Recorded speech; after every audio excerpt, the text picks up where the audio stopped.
কালী পুজো মিটল, এলো ভাতৃ তৃতীয়া। মণ্ডপে মণ্ডপে কালী প্রতিমা বিসর্জন হয়ে গেলেও মন্দিরগুলোর পুজোর সঙ্গে অন্য কর্মসূচি থেকে গেছে। চুঁচুড়ার বুনোকালীতলায় আজ অন্নকূট উৎসবে কয়েক হাজার ভক্ত প্রসাদ বিতরণ করেন।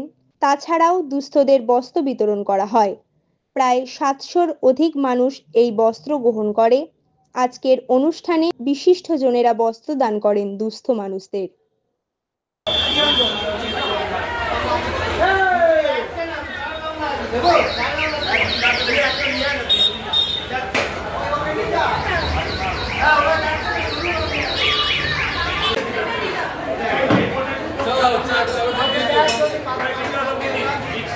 সঞ্চারী চক্রবর্তীর রিপোর্ট, টিভি 99 বাংলা।